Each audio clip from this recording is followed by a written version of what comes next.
La gestion des stocks sur mes parcelles permet de répondre à un objectif réglementaire, l'état des stocks pouvant être demandé dans le cadre d'un contrôle phytosanitaire.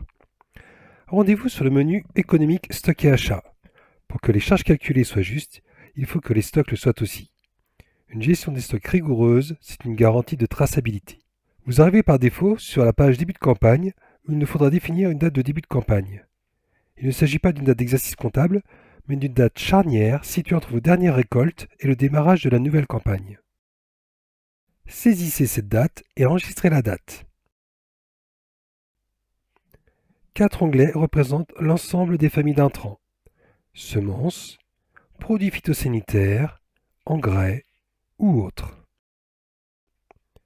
Pour chaque ligne de produit, il faut définir le stock de début de campagne, ainsi que le prix défini. Les anciens abonnés peuvent reprendre leur valeur stock de début calculé. Les flèches vertes permettent de basculer les stocks de début calculés en stock de début retenu et les prix unitaires calculés en prix unitaires retenus.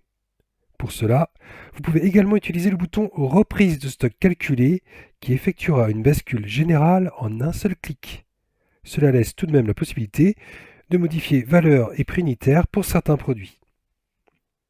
Une fois fait, cliquez sur Valider et faites de même pour les autres onglets. S'il vous manque un produit, vous pouvez l'ajouter en cliquant sur le bouton Ajouter. Pensez à valider régulièrement. Pour vos ajouts de factures, tout se joue sur Achat Session, à partir de la date de début d'exercice. Cliquez sur Saisir une facture et renseignez la date de la facture.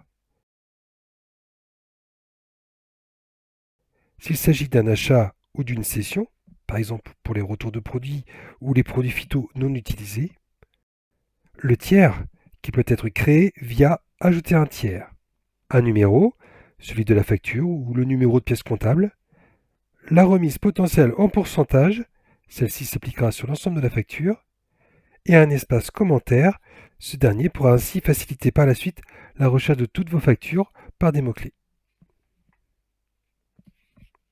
Cliquez sur Ajouter un produit, choisissez un type d'intrant, un type de produit.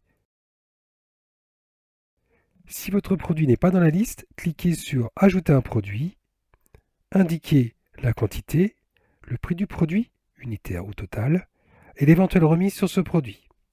Validez, une ligne est créée. Pour les autres produits, renouvelez la démarche. Une fois tous les produits ajoutés, vérifiez que le total calculé par mes parcelles est identique au total de votre facture à payer. Validez. Le crayon et la croix permettent de modifier ou de supprimer une ligne. Une fois ce travail de saisie terminé, rendez-vous dans État des stocks. Vous y verrez par défaut le stock disponible à la date du jour. Bien sûr, cette date peut être ajustée et vous pouvez afficher également le stock en terre de tous vos entrants.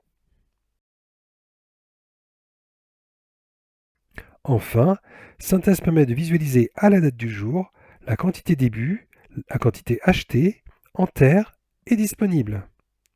Ce tableau permet également de constater une éventuelle erreur de saisie en comparant les quantités achetées des quantités encore disponibles.